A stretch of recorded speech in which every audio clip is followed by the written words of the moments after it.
drums first. It's Okay.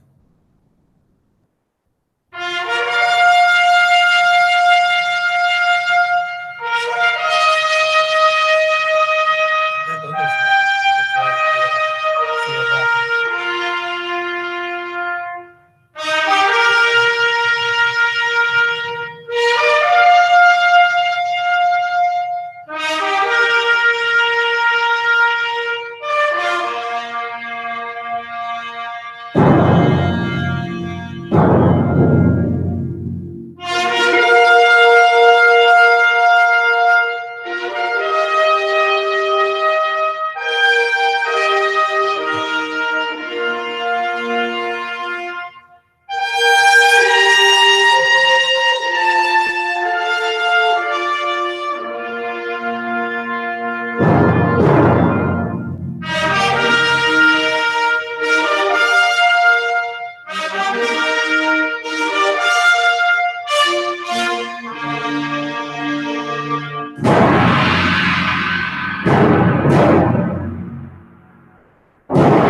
what happens.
Please be seated.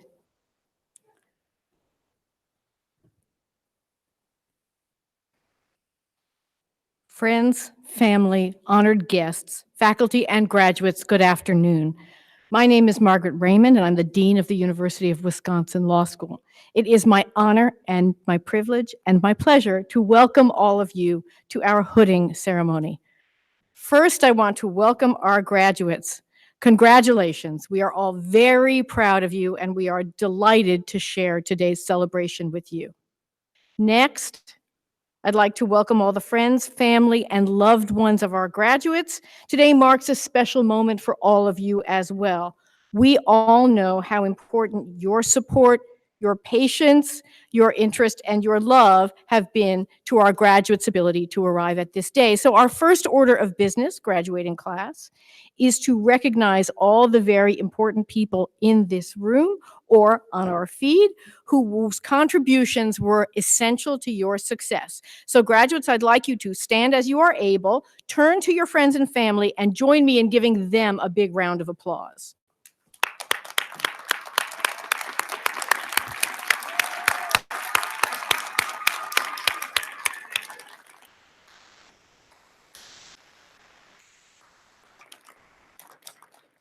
Thank you. I also want to welcome family and friends who are streaming the ceremony online.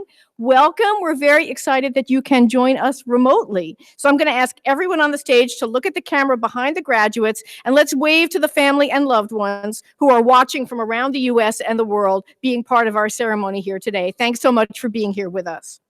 Along with the stream, you can follow this year's ceremony on social media. We have a hashtag UWLawGrad. So if you are here, use the hashtag. In fact, take a minute, take a selfie, and post it to the hashtag right now. Use it to take a picture of the folks near you. This will also work tomorrow at Camp Randall. If you're joining us at the Camp Randall ceremony tomorrow, there'll be a separate hashtag for the whole ceremony. It'd be nice to use the law hashtag for you in particular. I'm also pleased to welcome our honored guests who share the stage with me this afternoon. They are the Honorable Reverend Everett D. Mitchell, our faculty speaker, Professor Miriam Seifter, and our student speakers, Naman Syed, Yu-Jen Zhang, and Gaia B. Williams.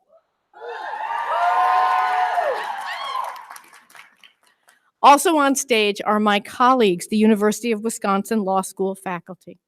As your teachers, mentors, and guides, we've been with you on this journey, and we are very pleased and proud to share with all of you this day when you transition from being our students to being our colleagues and our friends. My guess is that there are also some faculty in the audience who are happy to be here, but hate wearing academic attire. So at this time, I invite members of our faculty, whether on stage or in the audience, to stand as you're able and be recognized by our graduates.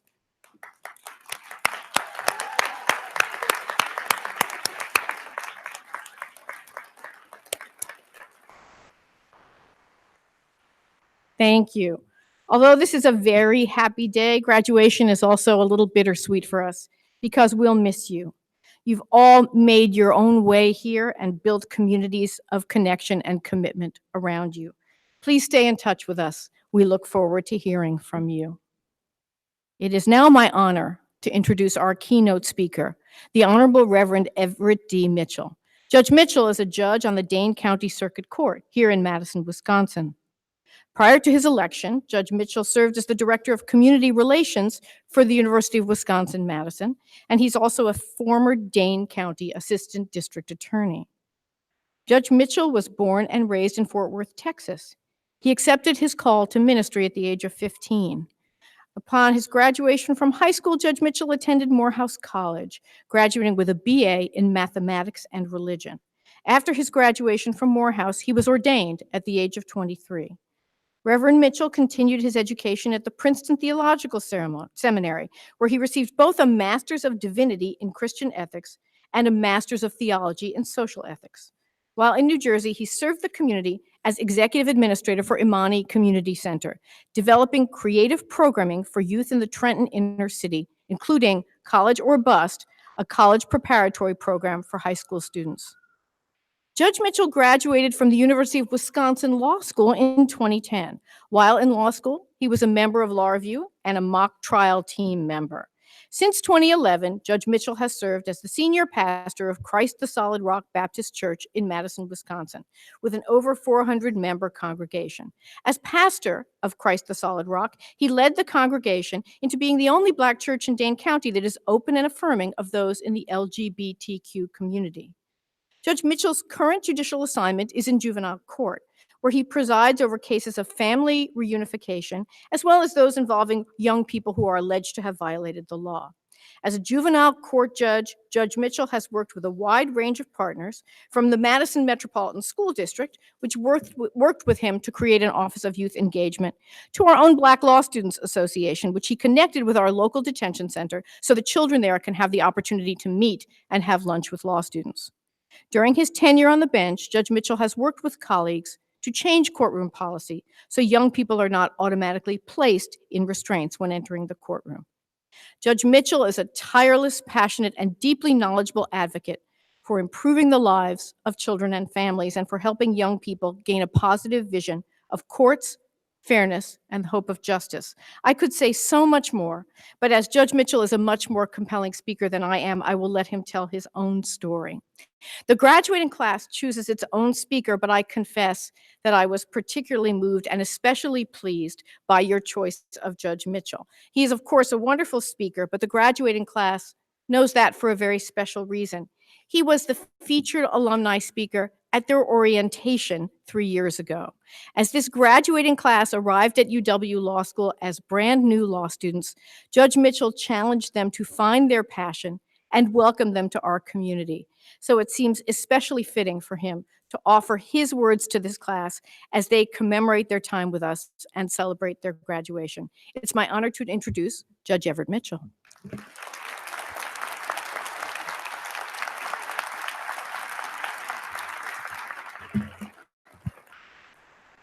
The first order of business is to take this hat off my head because it's messing with my flat top. The second order of business is that you talking about take selfies. I don't call them selfies. I call them ussies. Can I take a ussies with the class of 2019? Hold on. Well, let me turn it around on my phone first. Oh, there we go. Come on, give me a little bit more love than that. Come on. There we go. All right. Thank y'all so much. I'm so excited to be here with the class of 2019 to share with you in this glorious and special celebration this afternoon. This moment is particularly special because, as Dean Raymond pointed out, this journey started out together with us in 2016. You as incoming 1L class and me just finishing my first month serving as a judge. I remember being invited by my good friend, Sir Williams, who is here today, to come and share some opening thoughts on my path to the bench before you started law school. And here I am this afternoon welcoming you into this community of activists, professors, social workers, police officers, prosecutors, corporate and environmentalists, teachers, stay-at-home parents, and judges into this wonderful profession of being a lawyer. But I remember the first time learning about the divide between Dr. Martin Luther King Jr. and Justice Thurgood Marshall. As we know from history, Dr. King believed an individual who breaks a law that conscience tells him is unjust and who willingly accepts the penalty of imprisonment in order to arouse the conscience of the community over its injustice is in reality expressing the highest respect of the law. As Justice Marshall often said, I used to have a lot of fights with Martin about his theory about disobeying the law because I didn't believe in that. Justice Marshall believed the best way to achieve the goals and rights cemented in the ideals of the Constitution and the 14th Amendment was to focus on challenging these unjust and discriminatory laws in state and federal courts. Justice Marshall's mentor, Charles Hamilton Houston, taught all of his student attorneys at Howard University, and I got to put a peg in for Howard University because that's where my wife went to undergrad. And she's here today. And she's going to take me out to dinner after we get done. But he taught all of his students at Howard University that a lawyer is either a social engineer or a parasite on society. A social engineer is a highly skilled, perceptive, sensitive lawyer who understands the Constitution of the United States and knows how to explore its uses in solving the problems of local communities and bettering conditions of the underprivileged citizens. With that as his lens, Justice Marshall provided leadership on Brown versus Board of Education and was instrumental in challenging all-white Democratic primaries in Texas, removing restrictive housing covenants, and granting an order to admit blacks into the University of Texas Law School.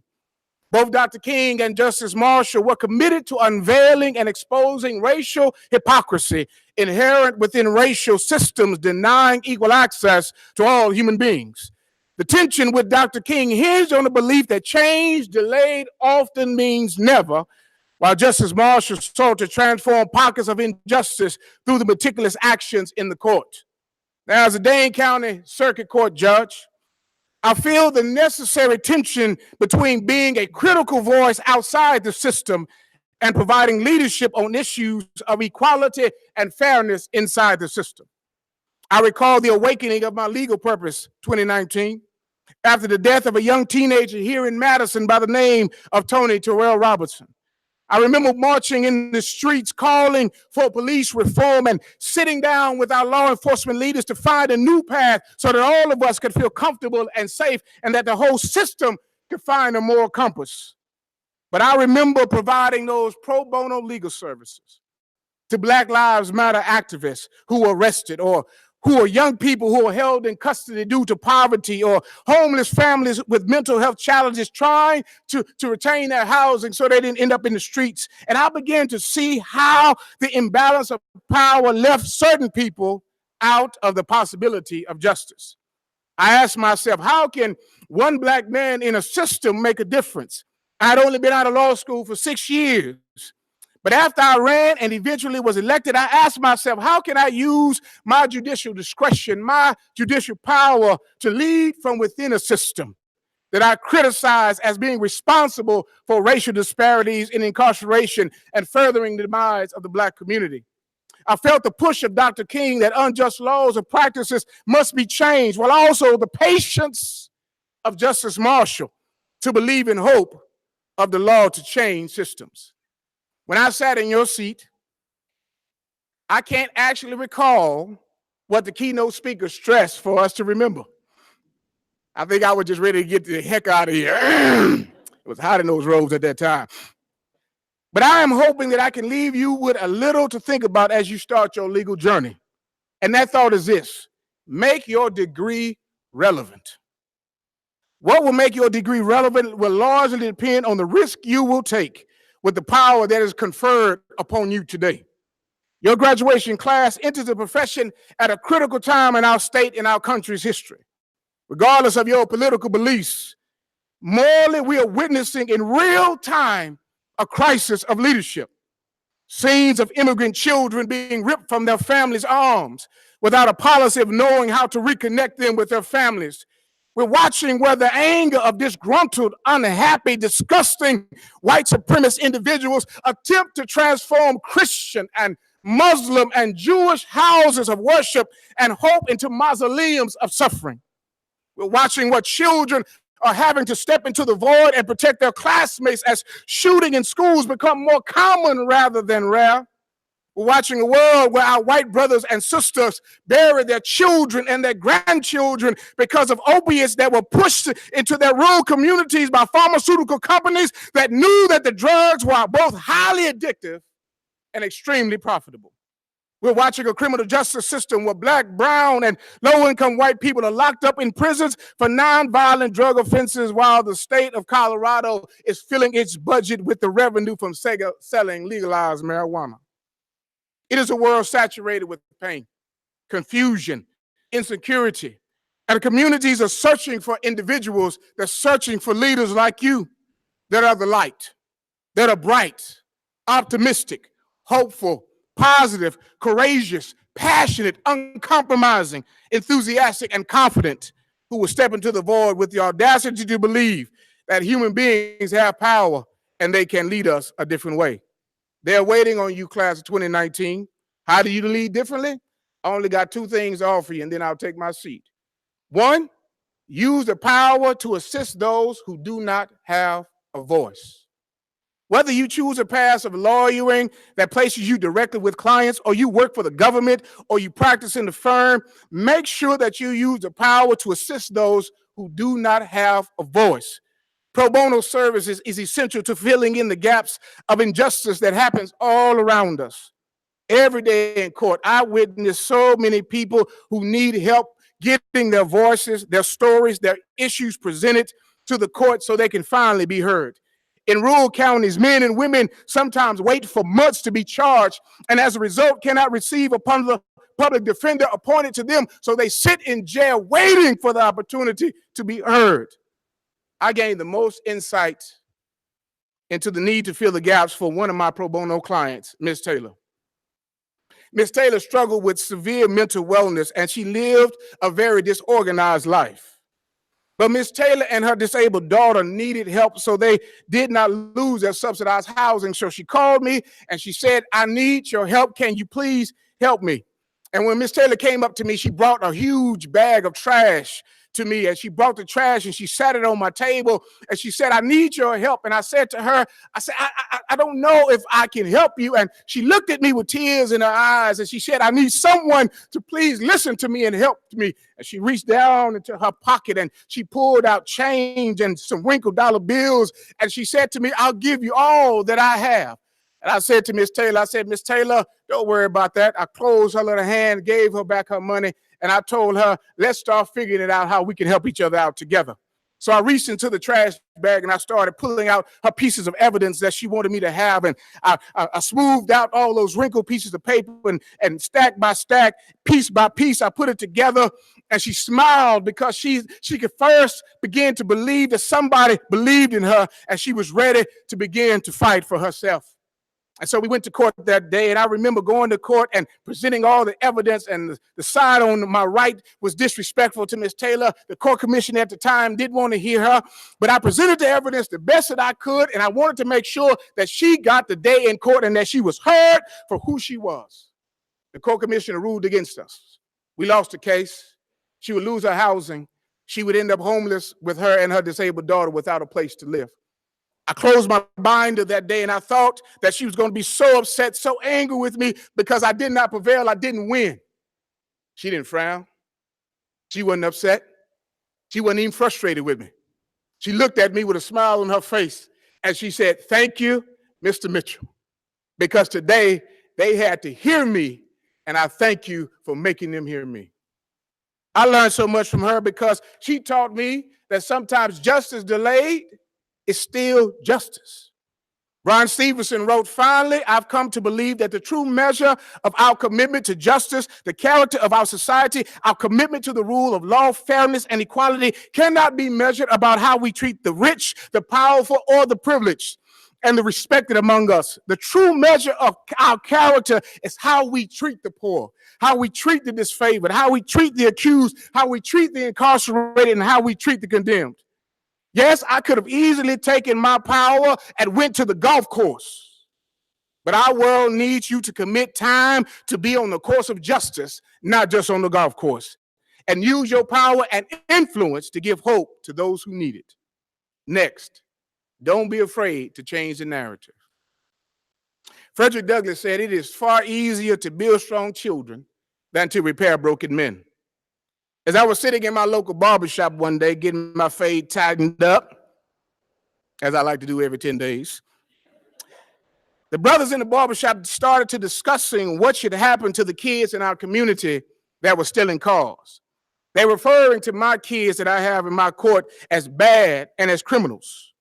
I asked the men in the shop this question: can a child that has never been taught how to be good, moral, kind, nice, or loved be defined as bad? They paused and then went on to debate who is greater, LeBron James or Michael Jordan. I think they totally missed my question. But as a juvenile court judge, I began to listen to my black, brown, and low-income white children struggle within a system that sought to stifle, silence, mute, and muzzle their voices, and as a result, muzzle and silence their trauma. When I pushed for removing the handcuffs off children who entered our courtrooms, I did so because I believe I had a responsibility to change the narrative. I needed the system to acknowledge that these were children, not super predators, not many adult criminals. They were babies. They were children, 10, 11, 12, 13, 14, 15-year-old babies. They weren't criminals. They had done a bad thing, but they were not criminals. Many of them were victims of abuse, sex trafficking, neglect, untreated mental health needs, and as a result, they embodied this tremendous trauma. So I used the law in my courtroom to change the narrative so that we viewed our process through the lens of trauma and not punishment or incarceration. I started asking the question, what happened to this child that they are in my courtroom today? What happened to the educational system that was supposed to ensure that their educational needs were met? What happened to the psychological services that were meant to address their trauma? Where is the support for their families so that we don't assign them to a permanent underclass? How can we protect our immigrant families so they don't come to court and find justice without ICE trying to arrest them? In the end, I'm simply trying to change the narrative that everyday people really can find justice. I end a lot of my hearings by reminding my children that a narrative of brokenness does not assign them to a permanent class of prison. I tell them my story of being abused, growing up without a father, and feeling invisible in this world. I tell them that the people often believe that I come from a middle-class family just because I'm a judge and just because I went to Morehouse and because I went to Princeton. And I share with them all the time that no, I came from places that look a lot like you. I just knew how to hustle. And I hustle, baby, because education was my hustle. And because I knew how to hustle every day and because I chose to live my best life, I was not going to argue back and forth with people who didn't believe in what I could accomplish. I decided to stay committed to it, and I share with them every day that I'm not your judge. I know I got the black robe on, and I know I sit up in the hot seat, and I know I have the big black chair, and I know I got the gavel, and I know I have the bailiff to protect me, and I know I have all these people that call me Judge Mitchell, but I'm not your judge. I'm your reflection. Just like I made it, you can make it too. And there are some people in our communities, 2019, that need to see you as a reflection. They need to see women in power. They need to see our young men in power. They need to see people who care, people who could choose to do something different, but because how their hearts are made, because of how their minds are wired, because of how their soul speaks, they can't help themselves but to be involved to make sure that this world is a different place. The other day, I was at this judicial conference, and I saw one of my kids that I had sentenced to a work program. Now, when you sentence kids, you never know how they're going to respond to you. So we were out in public. Yeah. And so I see this young man, and he looks at me. He said, "Hey, man, that's my judge." His eyes popped open. He came over to me, man. We locked up. I gave him that universal black hug.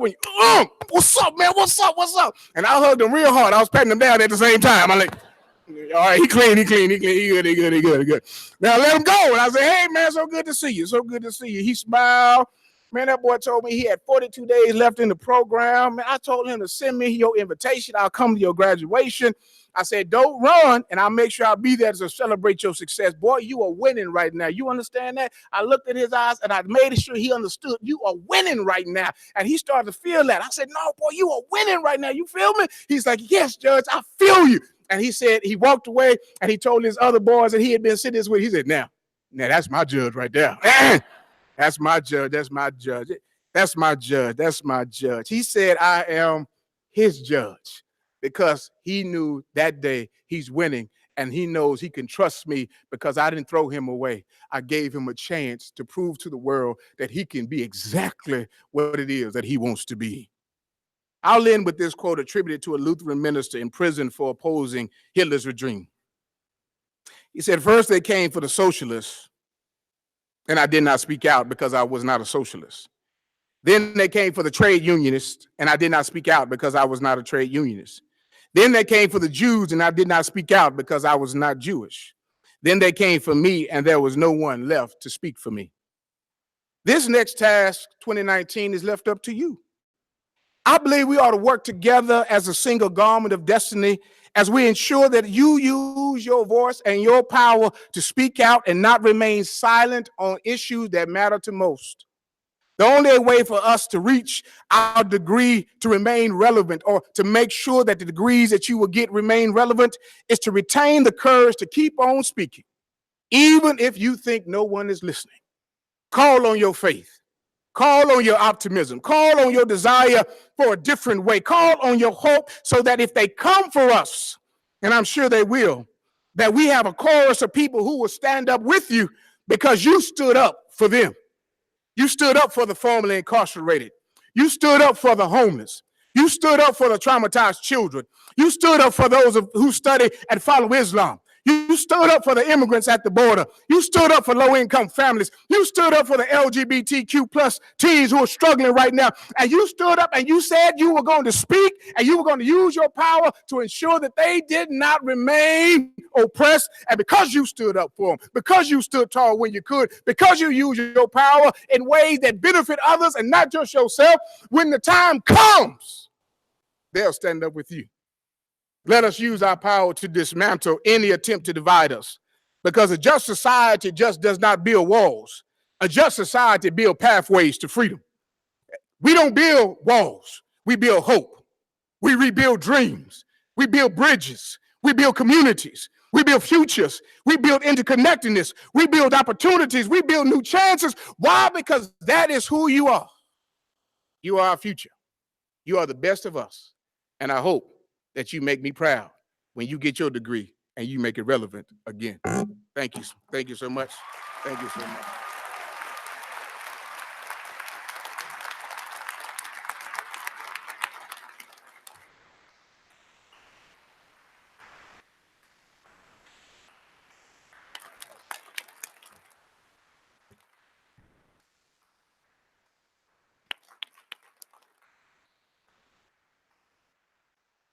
Thank you, Judge Mitchell. I think you all can see why our students wanted to have him back to close their experience at UW Law School. Thank you so much, Your Honor. You may have noticed that our program includes a broad array of awards and recognitions our students have received during their time at the law school. Throughout our ceremony, we're going to pause from time to recognize our graduates' many activities and achievements. And in the back of your program, there's a key that describes what each of these recognitions is and what the graduate did to earn them. The first group I would like to recognize is our co-curricular activities, such as law journals, moot court, and mock trial. As Judge Mitchell mentioned, he was active in mock trial and on law review. Those activities outside of traditional coursework provide opportunities for our students to hone their litigation, appellate advocacy, and trial practice skills, to write for publication and edit scholarly work, and to develop skills as administrators, managers, and coordinators, as well as growing their lawyering abilities. While these groups have faculty advisors, a vast amount of the work of running them is done by the student leaders and student members. If you were on a journal, you might have worked on a symposium issue, selecting, inviting, hosting, and coordinating the speakers and editing their papers. If you participated in moot court, you hosted our annual Evans competition, you might have helped write the problem, coordinate the event, solicit participants from around the country, and work to staff judges for a complex array of oral arguments. Whatever work you did, you learned and grew from that experience and built some camaraderie and friendship along the way. At this time, I'd like to ask all of our graduates who received awards for their work with a co-curricular activity, including journals, moot court, or mock trial, to rise as you're able and be recognized. Stay standing. Stay standing. Now I'd like to ask every graduate who played a leadership role in any of these activities to stand as you're able and be recognized.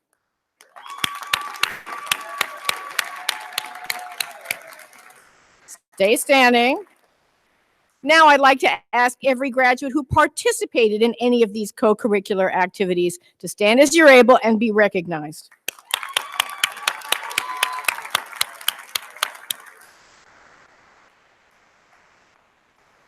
Thanks for all each of you did to build and be part of our community here. Please be seated. Our graduating students choose their own student speakers from among their colleagues. Our first speaker from the JD graduating class is Naman Siad.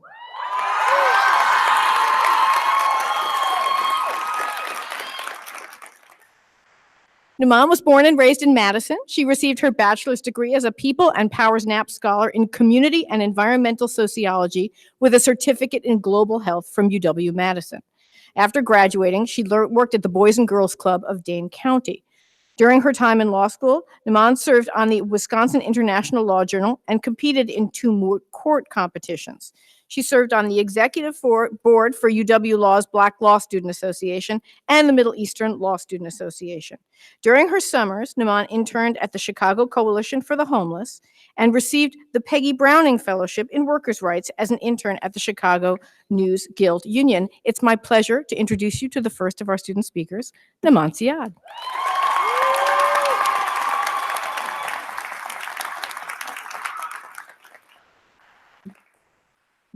I don't know what karma I'm paying for to go after Judge Mitchell, but it's fine.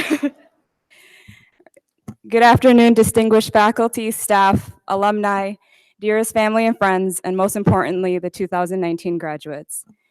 My name is Naman Siad, and it is an extreme honor and privilege to be speaking in front of all of you. I stand in front of you today, a week into fasting for the holy month of Ramadan, and for those who are observing the fast, Ramadan Mubarak. In a month that celebrates reflection and introspection at its very core, I'm extremely grateful to reflect on the last 3 years of our legal education with you all. Commencement speeches are always a hit or miss. You could easily fall into the rabbit hole of repeating the same joke about that one time from your civil procedure class when all your friend witnessed you Googling the meaning of the word litigation on the first day of class. Or you could list a bunch of really generic advice found on Wikipedia that tells you to go get them. Here's to not falling down that rabbit hole. As human beings, we are nothing more than a messy, interconnected web of experiences and connections with those around us. Each experience we've had, every decision we've made, and every human we have interacted with has formed us into the complicated yet beautiful beings we are today. To truly celebrate the amazing accomplishment each and every one of us has achieved, I will proceed with my argument in 2 parts. First, gratitude to those who have carried us here, and second, our responsibility as attorneys to those in the future. It would be irresponsible to celebrate our degree without thanking those who have been essential to the process. Because if there's anything we have learned in the last 3 years, it's that being around a law student can be extremely annoying at times.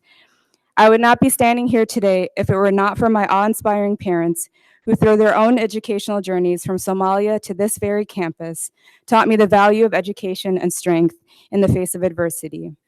To Mom and Naz and Bob, I'm so incredibly proud to be your daughter, and I hope that I made you proud. We are nothing without the support network that props us up on days that waking up seemed like an impossible task.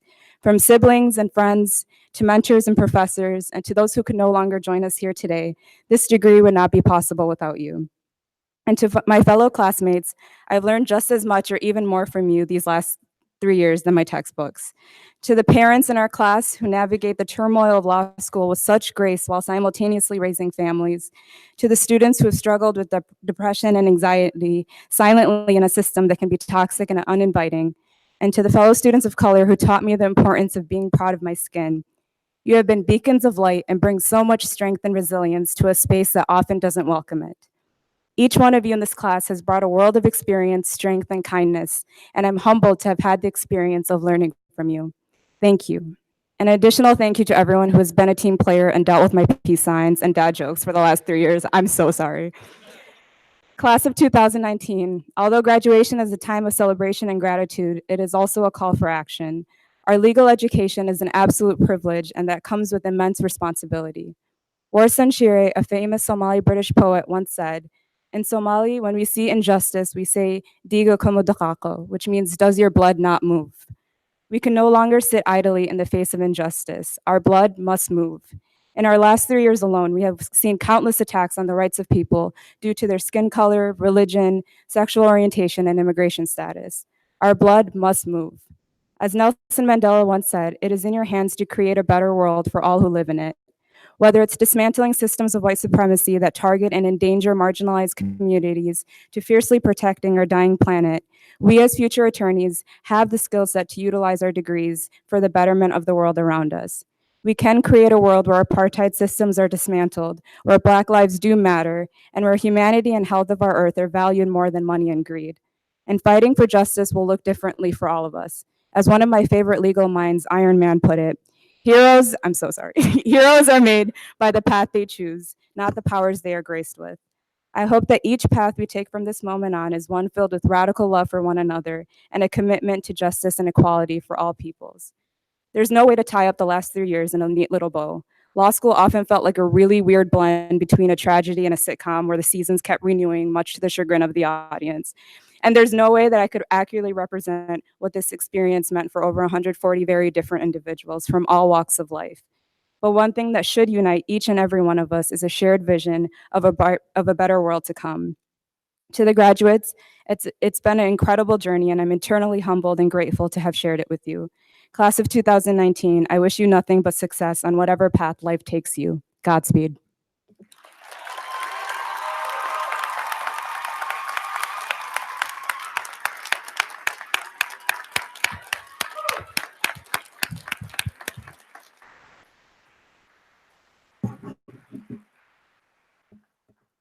Naman, thank you for those beautiful remarks. I think that you can tell that Naman took great advantage of the opportunities that were available to her as a law student.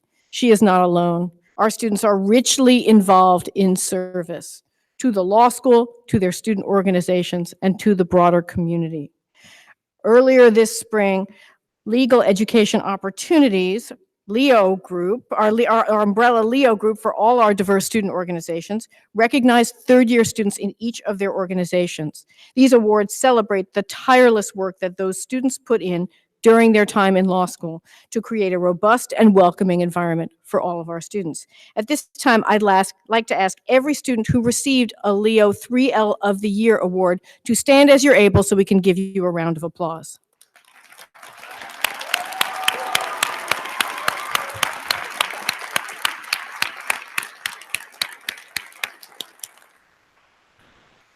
Please stay standing. In addition to those awards, a variety of different service awards recognize our students who contribute their time, effort, and energy to their classmates, the law school, and our community. If you are a recipient of a service award from your time at the law school, please stand as you're able and let's give our service award winners a round of applause.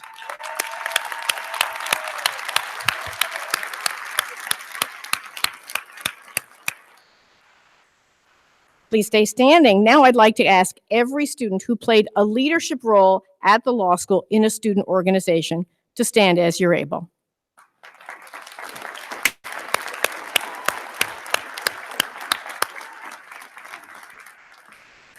Our student organizations do great work. Stay standing. They support our students through their time in law school and connect students to each other and to issues, concerns, and communities they're passionate about. And our leadership makes that happen. So let's recognize all the hard work these leaders did.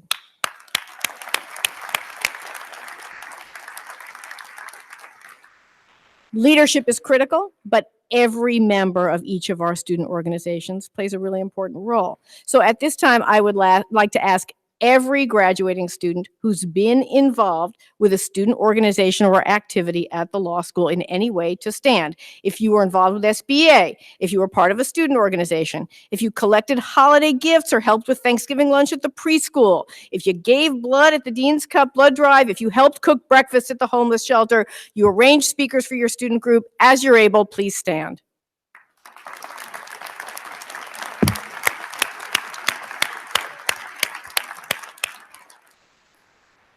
I think you can tell what extraordinarily active, engaged, and enthusiastic members of our law school, university, and Madison community this class has been. We're going to miss you. Please be seated.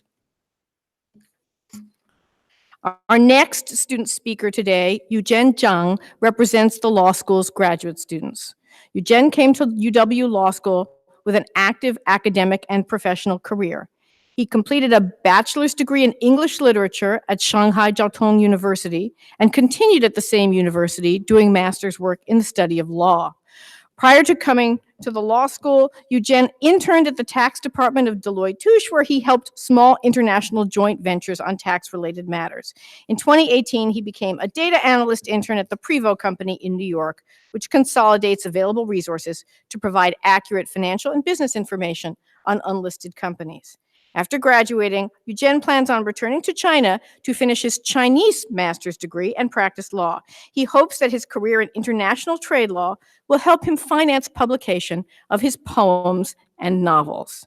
He was deeply honored to be chosen by his classmates to speak on behalf of the graduate students. Please join me in welcoming Yuzhen Zhang.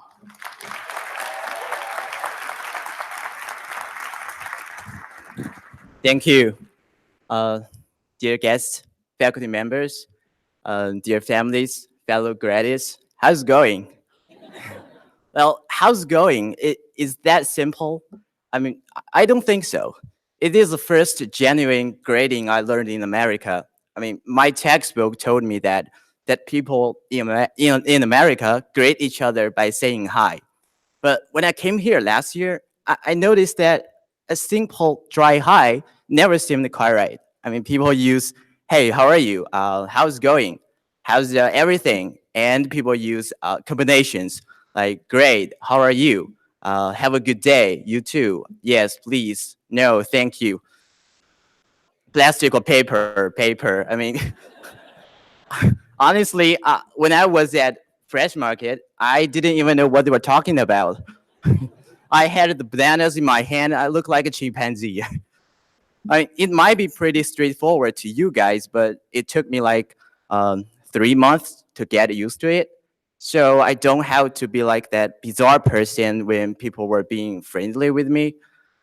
From then on, I started to think about the things that I learned from books, the things that people told me, and the importance of having my own ideas. As my study went on, I gradually discovered something very, very, very alarming, that if I started reading those books without an original idea of my own, I would get lost. It started an unstoppable momentum, or a habit, I would say, that pushed me to believe what I was reading was the truth simply because the book said it was. Well, that simplistic deference often prevented me from thinking deeper. So I realized it was really important for me to form my own idea before considering other people's opinions on an international level, to first get an idea in mind before I believe in the information on the internet or television. That actually helped me with helped me counter the stereotypes. I mean, most of the stereotypes are not completely truthful. We all know that. They are made of people's subjective opinions, which are the very things I'm trying to fight against. But to get that idea, I need to go out, and to know the things that I want to know in their proper context, I must get the first-hand knowledge and scrutinize what people said. Actually, that's actually what I learned from you guys. It's something called um, it's called so cowboy mentality, isn't it? It's about how we don't like to do the things others tell us to, about how we like to do to find the truth on our own. Well, I have to say that we might find the truth. That's exactly what other people said it was, but that's totally fine. I mean, just because we prove what other people said were correct does not indicate the process itself was wrong. I learned so much from my classmates and my professors that make me want to know more about others before hearing other people's comments. I want to know the world by traveling as opposed to learning it on the internet. And of course, I would love to send you all an invitation to visit the Great Wall of China, which is my home country, and to hear the Beijing Opera. Then you will be able to find out whether it's true or not. There is like 1.4 billion of us. That sounds like quite untrue, right? Let's find out. Well, thanks to all the people who helped us, the faculty members for my program, Katarina and Jason, who always been there throughout the year for helping us with all kinds of our problems, and our families who have always been supportive and selfless, emotionally and financially, and our classmates who assisted and inspired us through those class discussions. And lastly, for my personal tribute, I'd love to thank everyone who helped me with my English at IFC and English Conversation Time. And most importantly, I would thank my girlfriend. I mean, none of this would be possible without you. Yeah, you're amazing.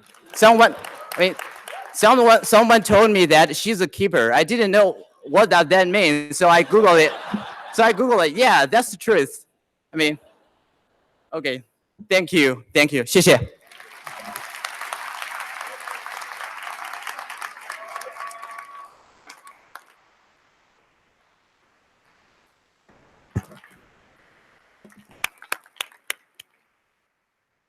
Thank you so much, Jen. I would like to take a quick moment to recognize the members of our Pro Bono Society. You may notice that some of our graduates are wearing cords as part of their academic attire. And those cords mean that the graduates are members of our Pro Bono Society. Membership is granted to students who have completed a specific number of volunteer hours of free legal service for people in need. Purple cords mean the graduates completed 50 or more hours of pro bono service, and purple and gold cords indicate that the graduate has completed 100 or more hours of service. Pro bono service is an important part of the responsibility of all practicing attorneys, and we are very proud of our students who have begun this commitment while in law school. I'd like to ask all of our students who are wearing Pro Bono Society cords to stand as you're able and be recognized at this time.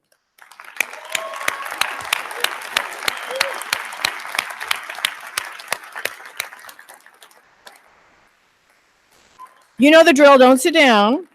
If you did not earn membership in the Pro Bono Society, but if you did any pro bono work at all while you were in law school, please stand as you are able, and let's give these graduates a round of applause for their commitment to offering legal services to those in need. Thank you for all you do. You can be seated. Our next JD graduate speaker is Gaia B. Williams. Gaia was raised in Beloit, Wisconsin, and received his bachelor's degree in public policy and law from the University of Southern California.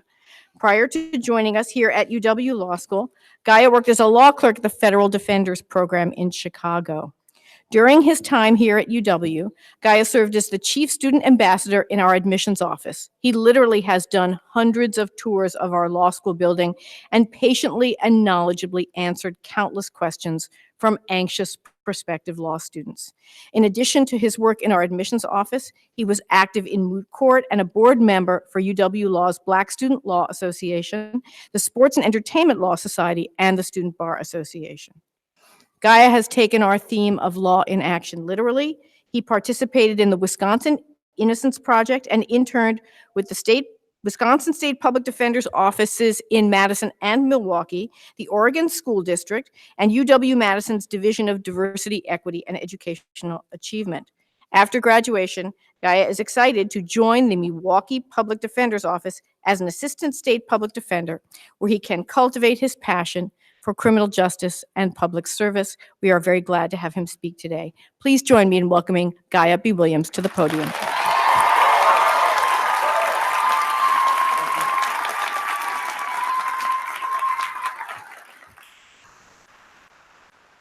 Hello, everyone. How's it going? Good? Well, this is quite the moment. You guys look great. It's fantastic. Anyways, to all the law school deans, faculty, staff, and most of all, the soon-to-be 2019 graduates of the University of Wisconsin Law School, thank you so much for nominating me for this opportunity. Before I begin, I want to say thank you to the people who have helped me to this moment. I want to acknowledge my dad, George Williams Jr., my mom, Shirley Williams, my sister, Una Williams, my partner, Nina Eze, and all the family and friends who are here to celebrate this moment with me. Thank you for who you are, thank you for what you've done for me, and thank you for having me in your life. Now to the wonderful class of 2019. You have impacted me more than you will ever know. Whether it be a simple wave in our beloved atrium, a conversation in the Remington Center, a bonding moment in intramural sports, or the creation of a lifelong friendship, I truly appreciate you. As a class, we are talented, we are hungry, we are bold, and most of all, we care. Thus, to say that I am honored and extremely humbled to be speaking with you today does not say enough. Class of 2019, you inspire me each and every day. As this day approached, I know that I was supposed to get excited, but I found myself racked with nerves. What do I say? How do I say it? Will I at least get a couple of pity laughs? Thank you. Then it hit me. I would want to hear about the power of the degree that I just earned. The power of the piece of paper that all of us worked tirelessly for. The power that so many of us have sacrificed for, stressed over, and earned. This newly earned power is one that allows us to be anything from a public defender to a big firm transactional attorney. Michelle Obama once said, the ability to read, write, and analyze, the confidence to stand up and demand justice and equality, the qualifications and connections to get your foot in that door and take your seat at that table, all of that starts with education. So first, I just want to say it. law school was hard. Everyone I talked to before law school warned me that it's going to be hard, and I don't know about all you, but in my head, I was like, oh yeah, law school's hard. I mean, it's school. I'm pretty good at school, so I'll be fine. Well, I was wrong. From the reading, the writing, the competitions, and the exams, to those oh so fun times the professor randomly calls on you and your heart starts beating faster than it did the first time your parents found you eating dessert before dinner. Law school was truly an emotional struggle. For 3 years, we have put our heart and soul into learning a hard, tough, and at times unforgiving subject. We worked hard for this degree. We earned this degree. It's a degree that no one can take from us. It's a degree that all of us should be proud of. Now that we have all this power, it is time to turn it into a purpose. And to figure out how to create that transformation, we must look within. When I look within, I see the sacrifices of my ancestors. I see the work ethic of my grandma and Papa Williams, who taught their children the importance of working hard by working early morning and late night shifts as laborers for over 30 years. I see the perseverance of my Papa Brown, who boldly moved from Jim Crow, Mississippi to Southern California, where he became a labor union leader and a co-small business owner with my mama, Jeanette. I see the strength of my grandma Stamps, a woman who battled mental illness all until the end of her life, but cooked and cleaned for as many families as she could just so my mother could have a better life. And then I see my parents, George, the creative artist who, after working countless jobs, became the first tenured Black professor in Beloit College's 158-year history. And Shirley, the fierce and nurturing community organizer who, in our move to Wisconsin, sacrificed her career opportunities for the betterment of her family. Thus, when I look within, I see people who survived and thrived, people who did not take no for an answer, and people who never stopped giving back to the community that they valued. This is where I came from. This is what drives my purpose, to elevate the voices of marginalized communities in their most vulnerable moments. This is my purpose. So what's yours? I charge each and every one of you to continue to search and develop your purpose. It might be wanting to make sure that your client gets every dollar that they are owed, or wanting to make sure a client receives their proper benefits, or even writing a policy that will better the lives of many. Maybe you have already found that purpose, or maybe you're still on that journey. But no matter the case, you now have the power to seek it in whatever form it manifests. Maya Angelou once said, I've learned that people will forget what you said. People will forget what you did, but people will never forget how you made them feel. We now have the power to not only orally advocate or to write astoundingly great briefs, but we also have the opportunity to make people feel valued each and every time we help them. So class of 2019, go out and fight. Go out and make people feel empowered. And most importantly, go out and do what you love. Because truly, your love and your passion is bound to enrich the world.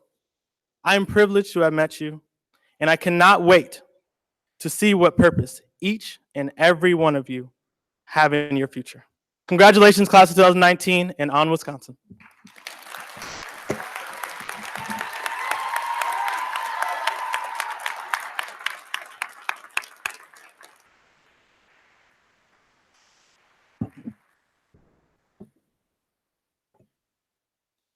You all know how to pick them. I won't say more.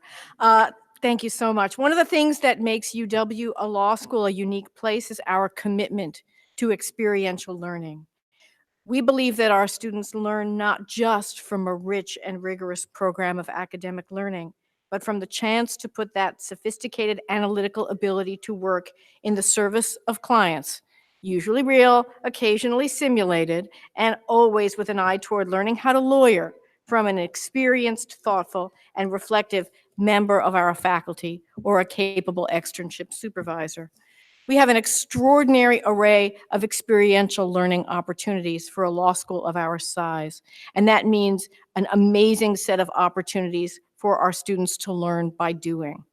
Some of our members of the graduating class have been recognized for excellence in their performance in a law school clinic. At this time, I'd like to ask our graduates who have been honored for the quality of their clinical work to please rise as you are able. Let's give these award winners a round of applause.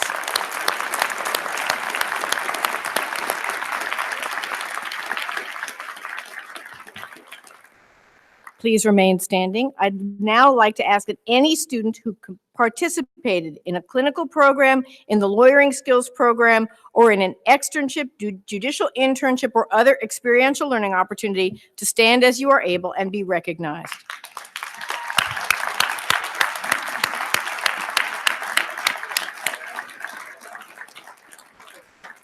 Thank you. You can be seated. You can see that these students have done extraordinary work in translating their academic learning to real practice, and we're very proud of them.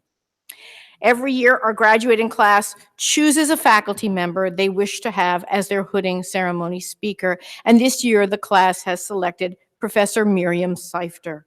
Professor Seifter teaches and writes in the areas of administrative law, federalism, energy law, and property law.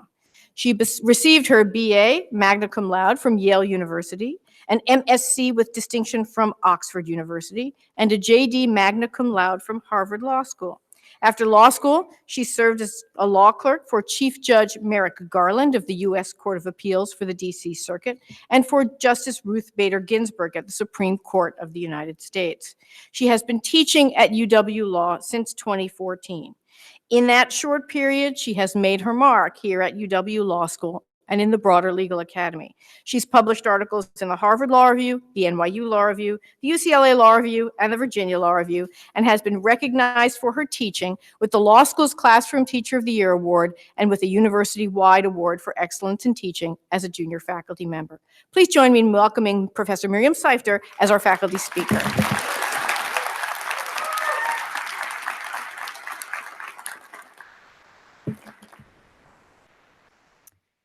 Dean Raymond, Judge Mitchell, families, friends, and graduates of the class of 2019, it is such an honor to be here with you today. Now, I realize that graduation day is no day to question your judgment, but I do want to begin by noting a couple of strikes against me as your faculty speaker. For one, I do not hold a candle to the wisdom and career experience of my colleagues. I can only infer that by inviting me here today, you were hoping for a short speech. I will deliver. For another strike, as some of you know, I am the least funny member of my household, and that's by a pretty wide margin. When my husband, the beloved Professor Rob Yablon, recently won a teaching award, a student comment stated that Professor Yablon could make a damp mayonnaise sandwich entertaining. In my hands, damp mayonnaise is just damp mayonnaise. But here we are. I thought one minor service I could offer today would be to help you to answer that pesky question that comes up so often this time of year. What did you learn in law school? Last year, I focused this speech on present estates and future interests from property law. Yeah, you can imagine how that went over. So today, I'll focus on something else. I think that if we did our jobs, law school has given you the mental equivalent of a camera with a powerful zoom lens. I will suggest to you today that one of the most important things you learned here is the ability to use that zoom lens effectively. In law and in life, you need the ability to zoom in sometimes, zoom out sometimes, and to recognize that both of those angles have value. In short, I hope that law school gave you the gift of perspective. Let me offer you some handy slogans to help you remember what I mean. First rule, as you begin, zoom in. When you approach a legal problem as a litigator, a transactional lawyer, or a consumer of law-related news, I think law school has shown you that you will need to dive into its details to fully appreciate it. How many of the cases you read over the last 3 years were made possible or flubbed because of whether the attorneys involved paid attention to detail? How many cases did you read in civil procedure where a filing deadline or rule violation shut an otherwise meritorious case out of court?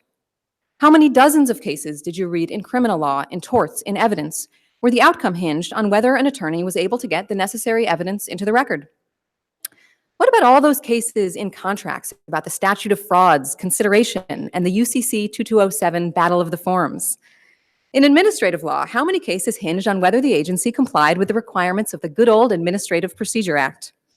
Or remember the case from property law where the big banks cannot foreclose on homeowners because the banks could not come up with the paper trail to show that they held the mortgages.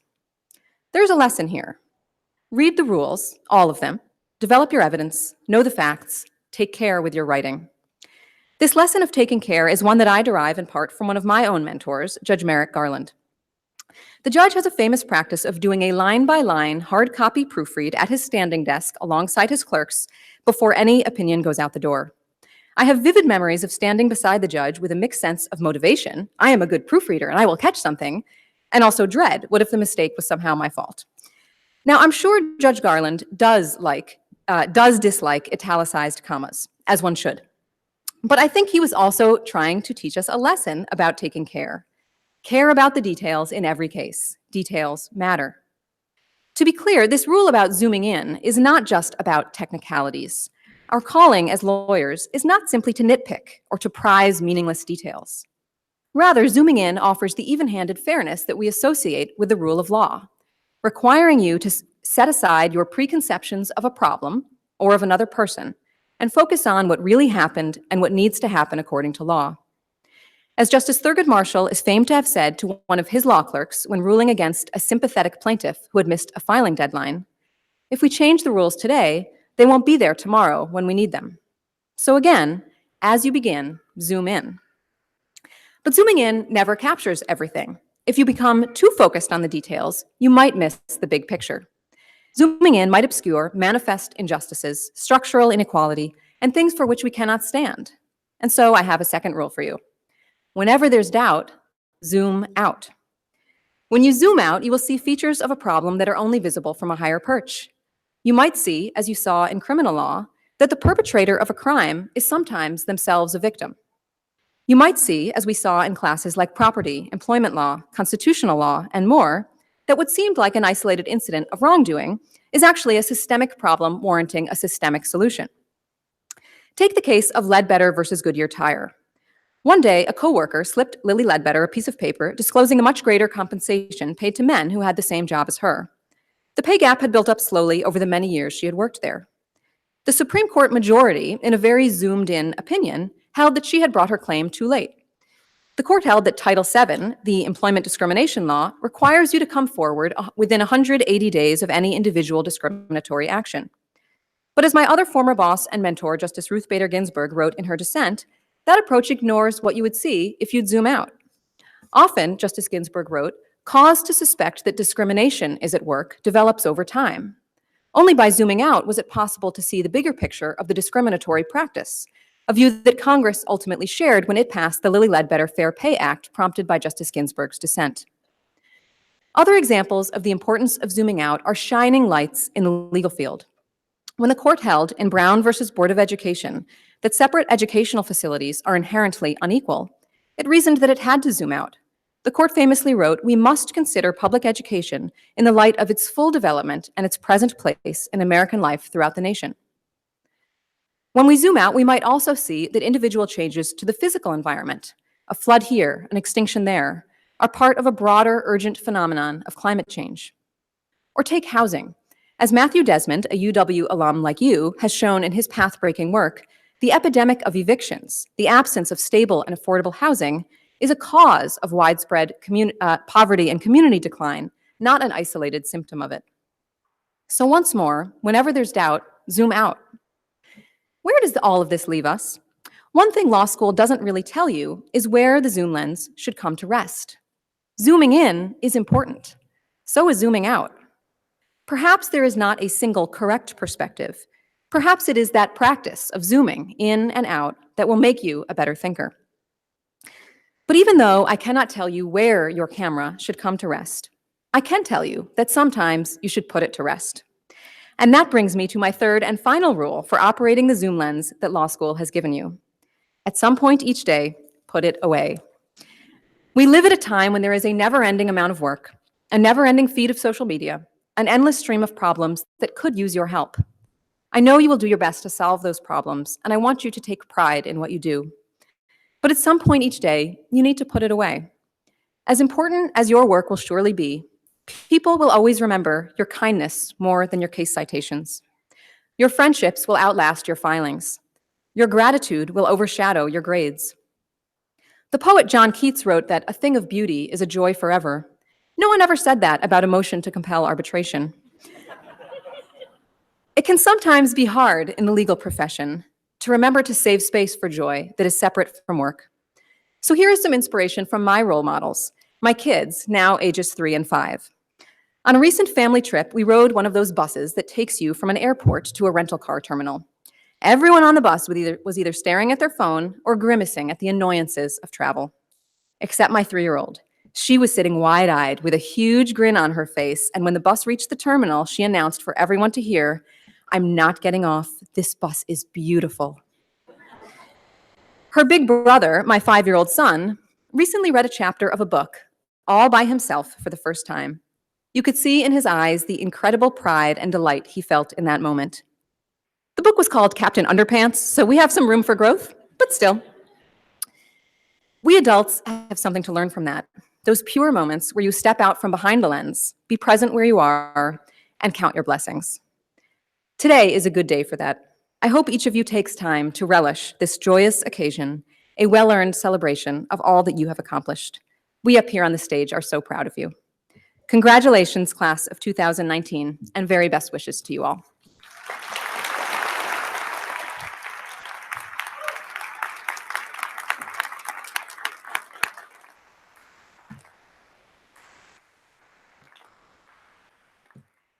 Thank you so much, Professor Seifter.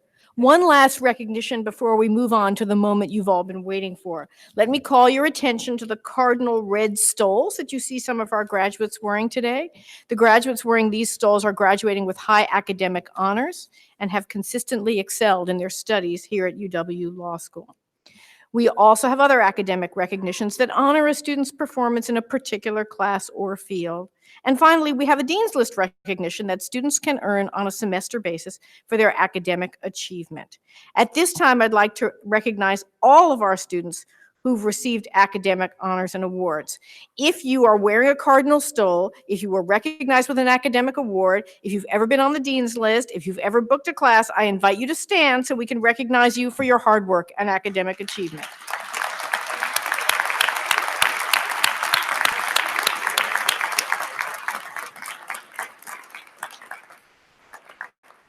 Thank you. You can be seated for the moment. Now we come to a very special time in the program, presenting our degree candidates with their hoods. This symbolic process publicly demonstrates that you've completed your degree. And the colors on the hood represent both the graduate's field of study and the university where you earned the degree. The purple represents law and the red represents Wisconsin. If you look at the regalia the platform party is wearing, you'll see that everyone's hood is different because of the different universities that we all attended to earn our highest degree. You may not have the chance to wear academic regalia anytime soon unless you're planning to dress up as a member of the Hogwarts faculty for Halloween, but if you do have occasion to wear it at an academic ceremony, and if it's properly chosen, you and anyone else who cares to figure it out will be able to tell from your regalia that your highest degree is a law degree and that you earned it here at the University of Wisconsin.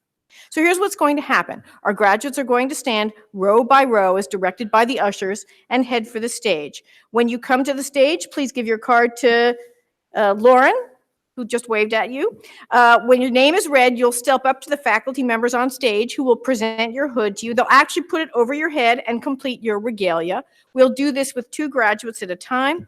Then some of our wonderful staff will help make sure you look perfect.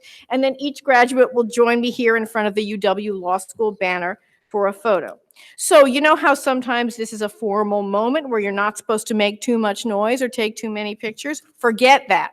This is a celebratory moment, and we want you to enjoy it in the way that suits you best. That means lots of pictures and lots of enthusiasm.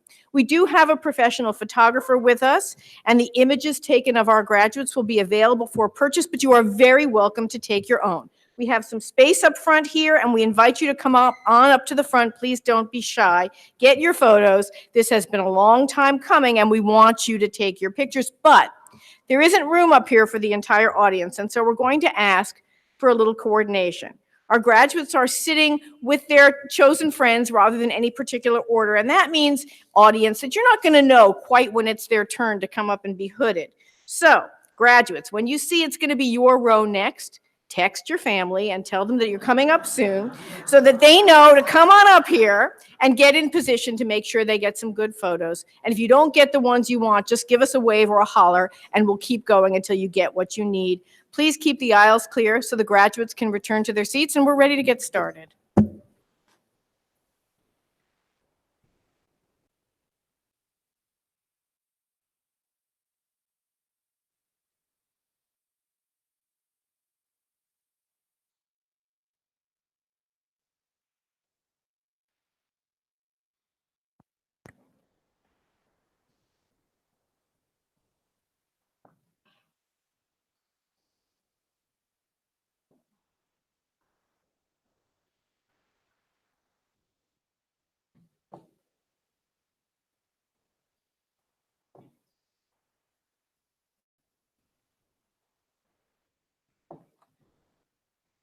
Hannah Demsine. Catherine Weezy.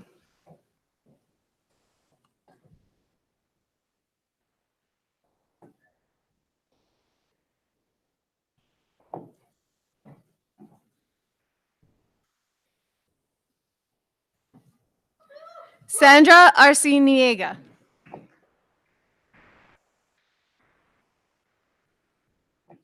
Annika Purath.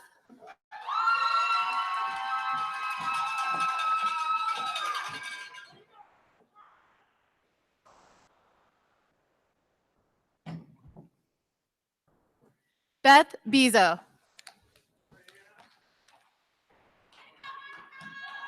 Noelle H. Long. Vincent Falcone.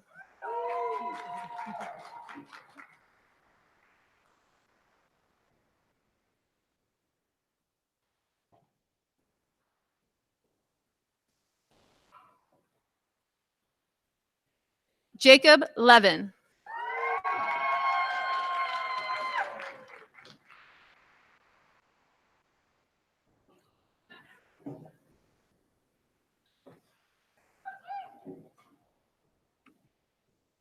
Tyler Tanis.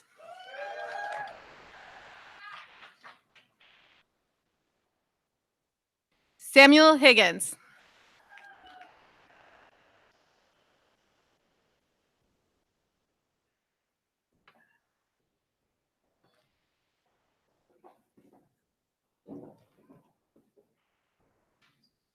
Reza Javadi Hajizanik.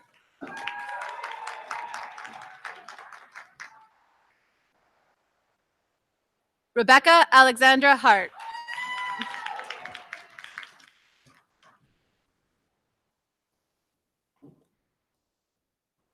Emma Sapakowitz.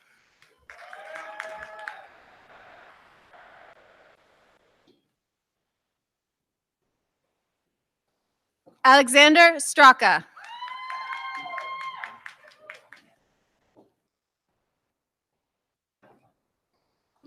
Amanda Poznatsky.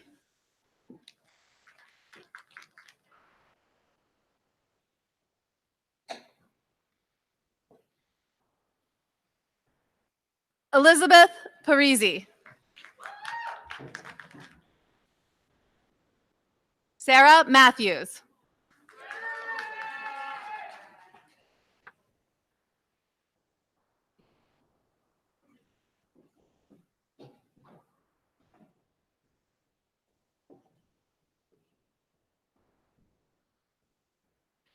Rebecca Steck.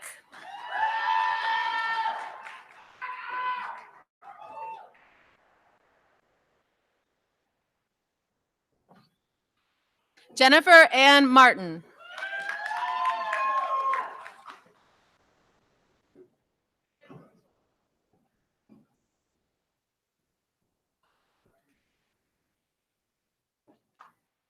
Niabi Schmaltz.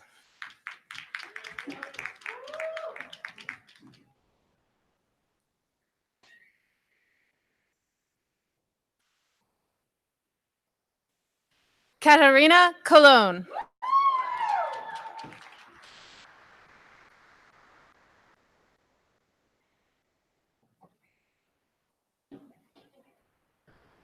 Mo Arrington.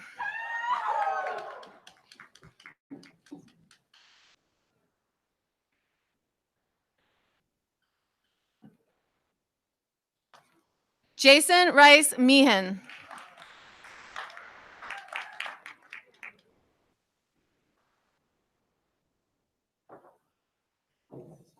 Arjun Sani.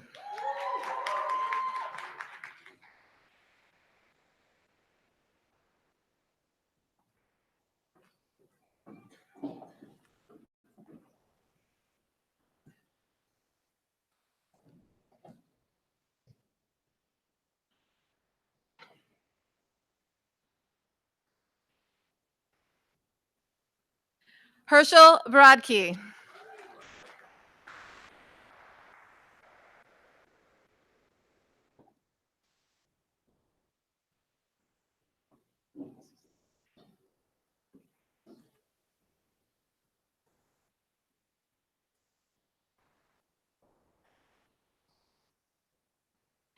Jalen Durham.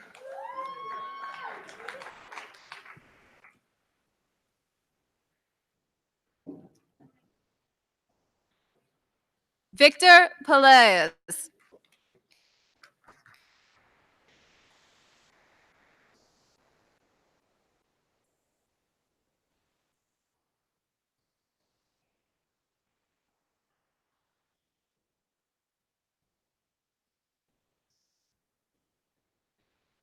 Kier Elvington.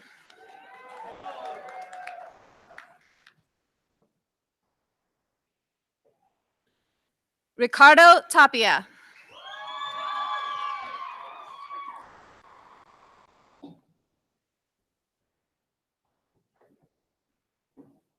Sam Hutchison.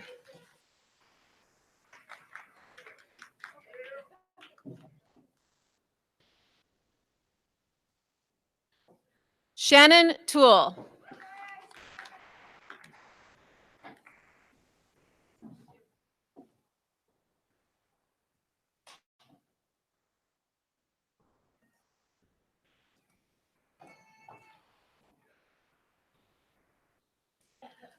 Colin Wires.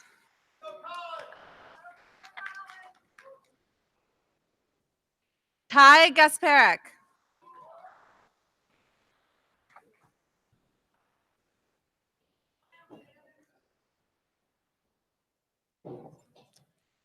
Matthew Nugent.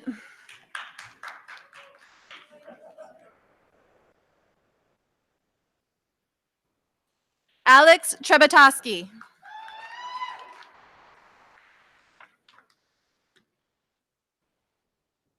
Miles Walzer.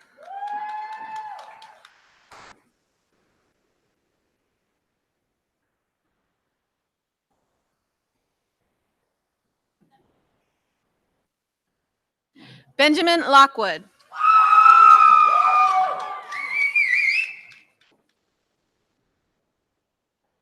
Michael Fioretti.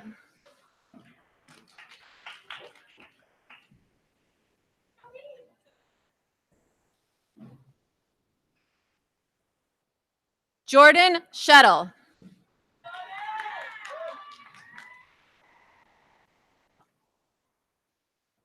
Alex Korzinski.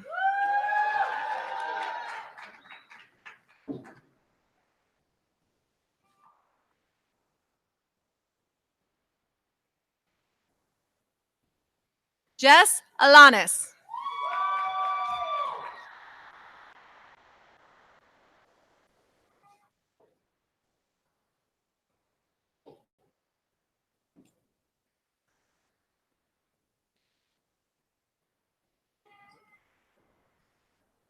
Hannah Augury Clayshult.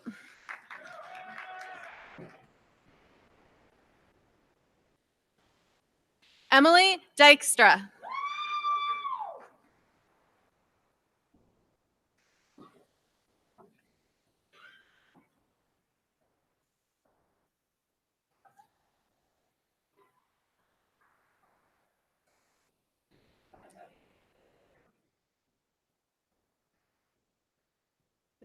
Emily Hosseini.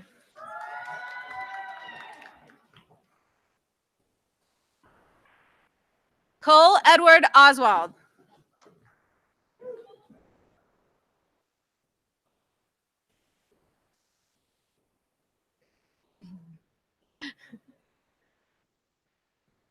Robert Lundberg.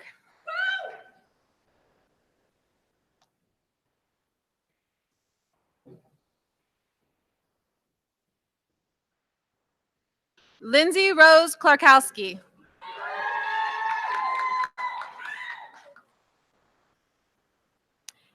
Caitlin Kelsey Doyle.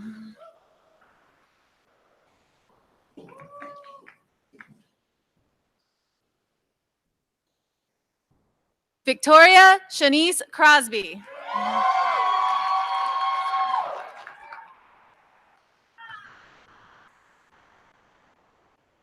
Erin Bibb.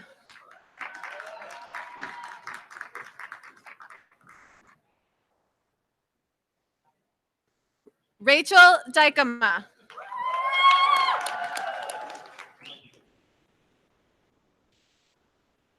Kelly L. Hayes.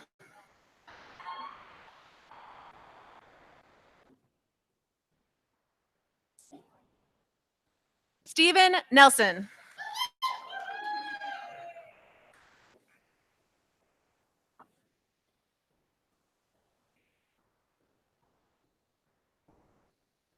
Neil Schlavinsky.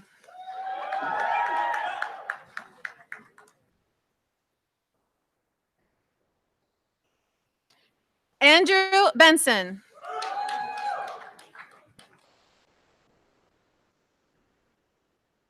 Rick Resch.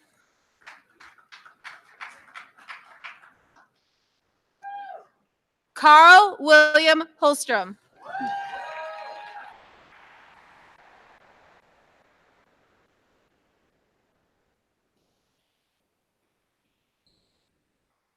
Melissa Ilana Stein.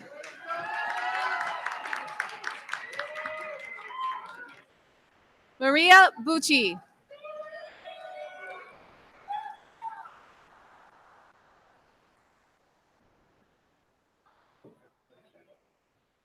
Andrew Malinzak.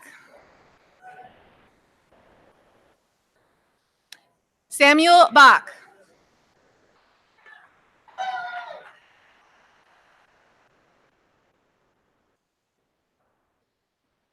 Mai Chao Tao.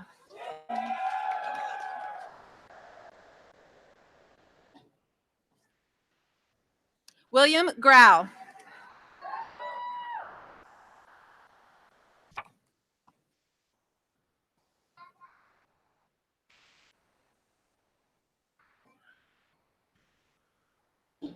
Ethan Micah Padway. Marco R. Beaconich.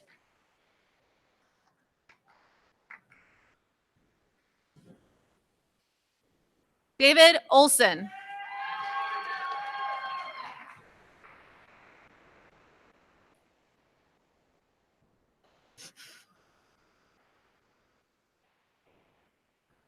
Logan Robert Fassbinder.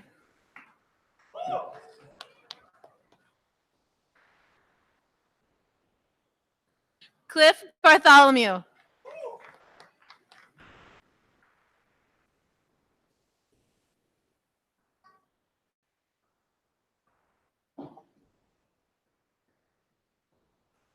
Patrick Franken.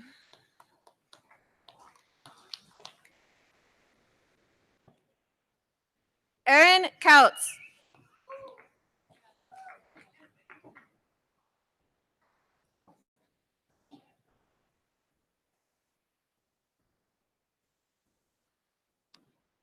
Will McDonald Conley.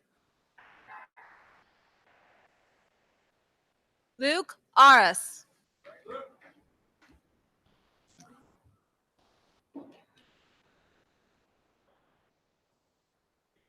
Hilda Soto Romero.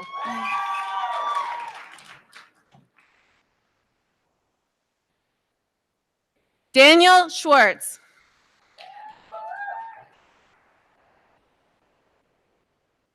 Michael Blankenship.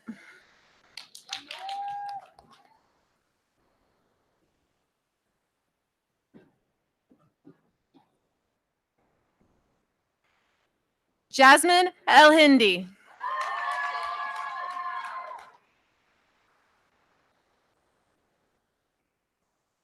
Stephanie Rock.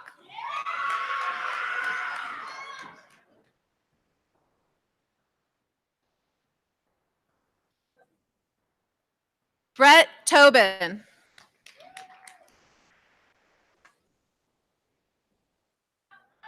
Maxwell Bergner.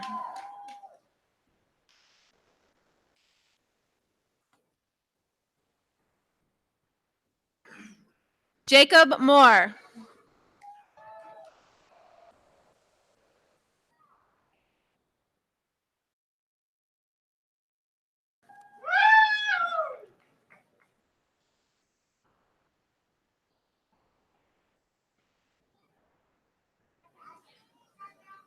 Andrew Gunderson.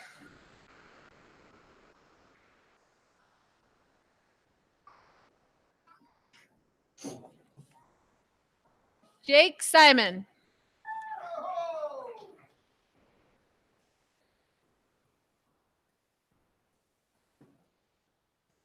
Jeffrey Raymond.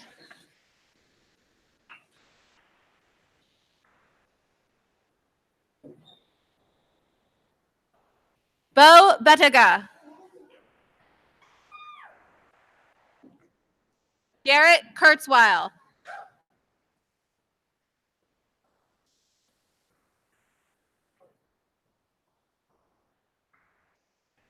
Richard Zellner.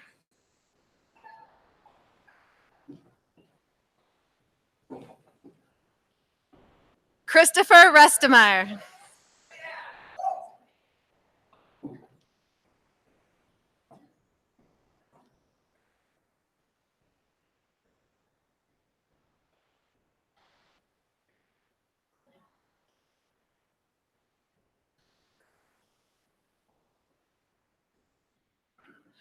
Dominic A. Burke.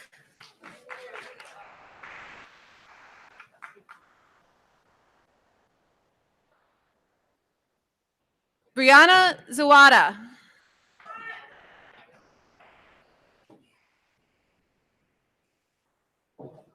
Julia Walsh.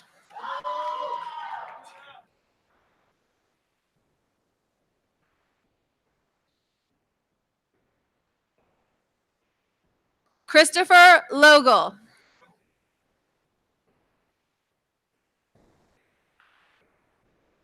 David Stillen.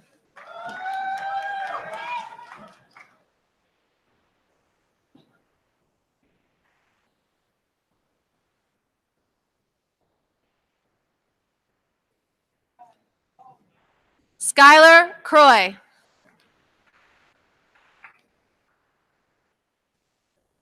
Andrew Gressick.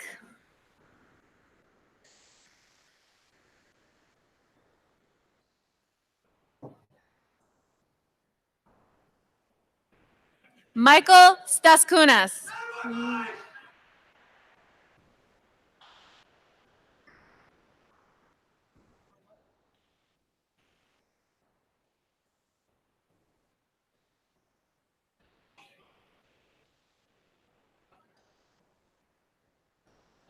Maxted Lentz. Jacob Skiba.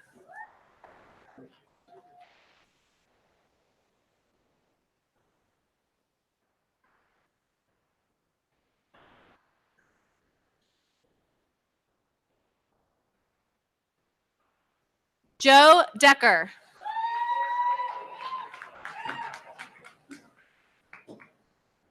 Julianne Brock.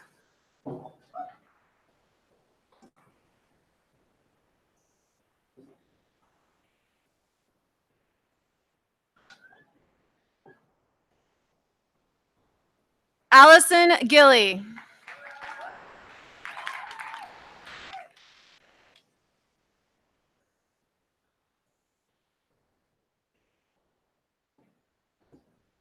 Hannah Boyk.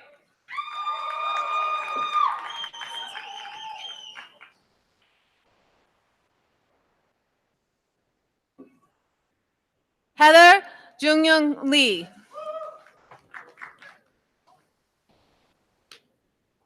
Lydia Hartlob.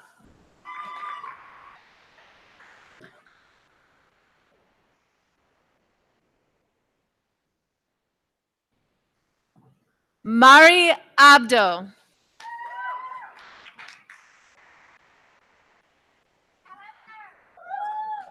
Ryan Gray.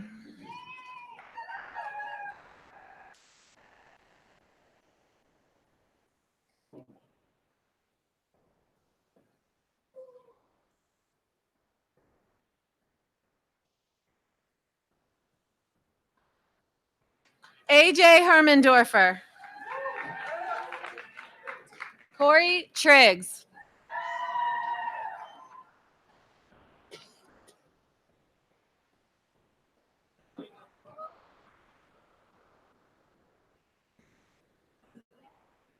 Craig Fisher.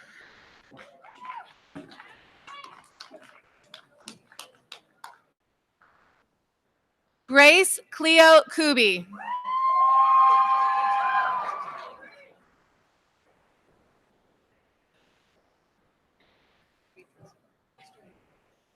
Kelton Jenkins.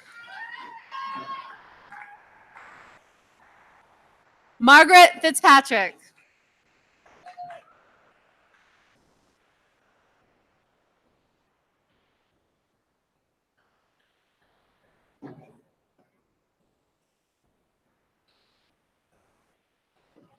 Joe Malone.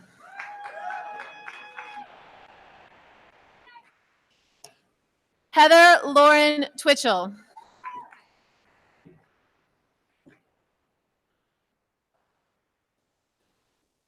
Jillian Nora Bradbury.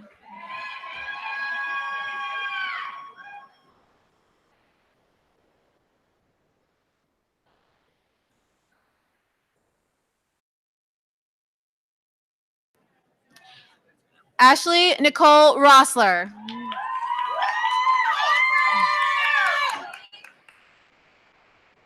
Curran Coburn.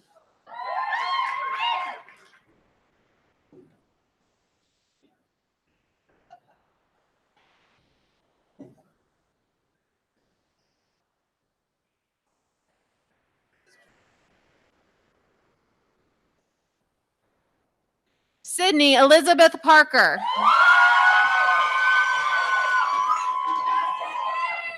Sky Perry Parr.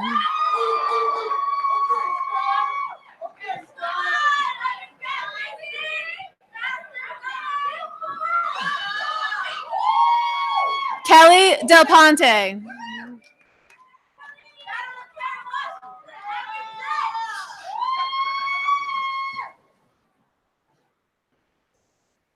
Sophia Siskin Rogers.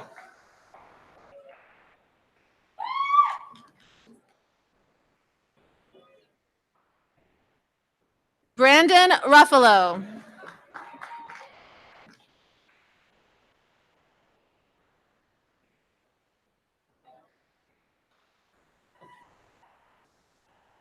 Brandon Singer.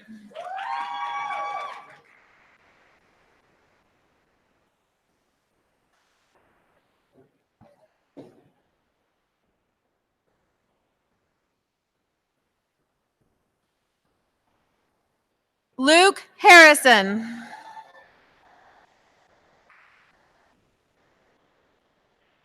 Charles J. Urena.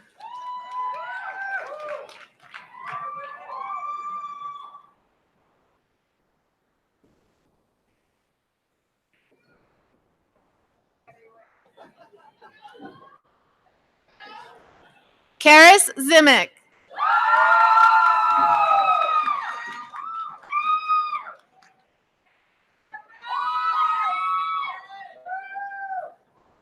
Daniela Juarez.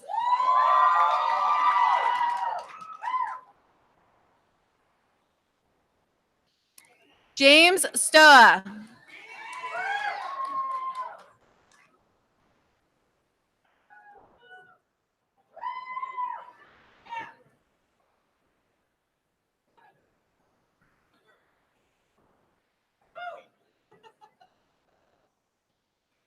Jonathan Cook.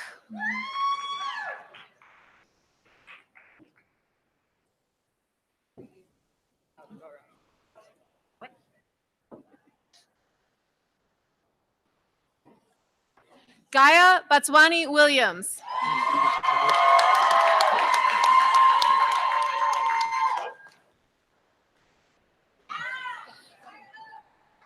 Naman Siad.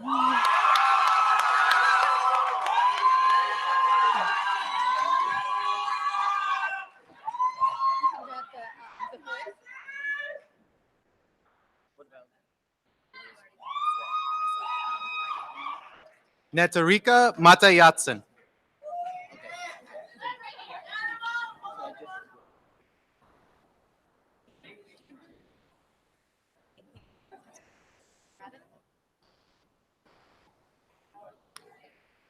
Swastika Goel.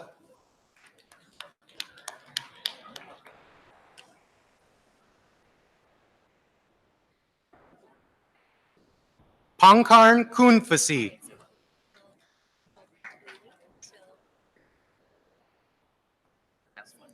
Tidatip Sang Yok Kun.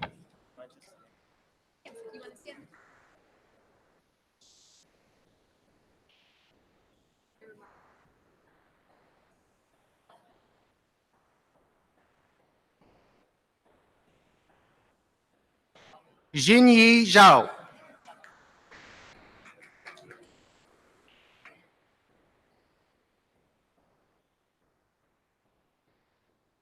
Ray Ding.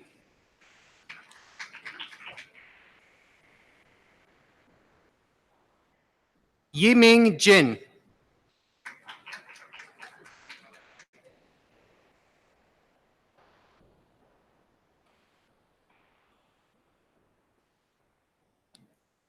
Zhao Chen Shen.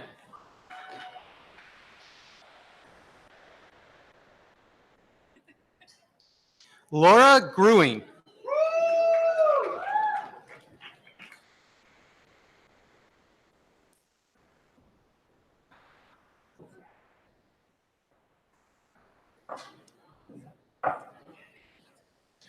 Laura Wickman.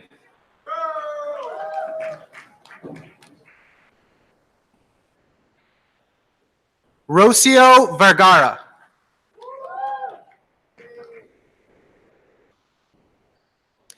Sebastian Yona.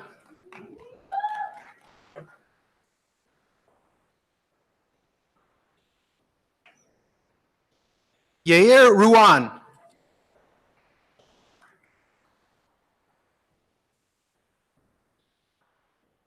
Leonardo Pinto.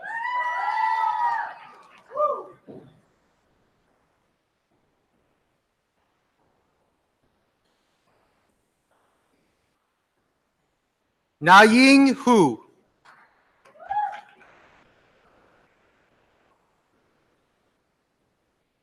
Chen Chuan Lu.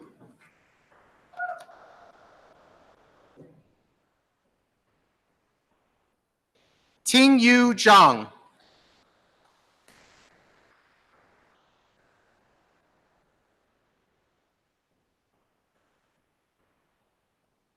Yu Zhou.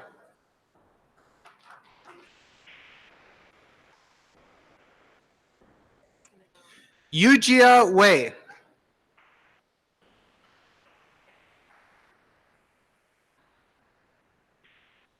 Yu Zhen Zhang.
Right, how about one more round of applause for all of our graduates?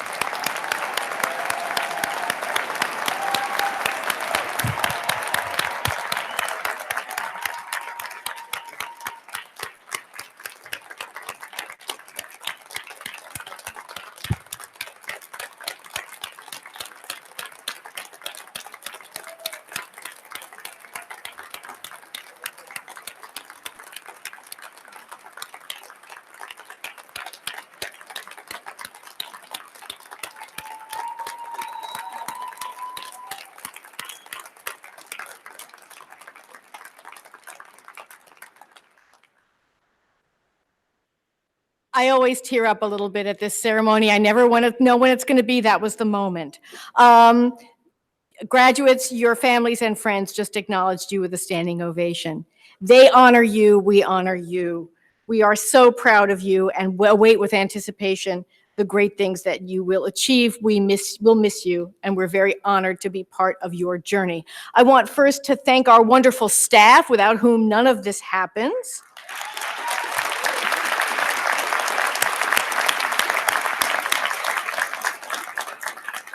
And to thank each and every one of you for being here today to join us in our celebration. We request the guests to remain seated until the faculty and graduates have exited the exhibition hall. Ushers will help you all by standing next to your rows.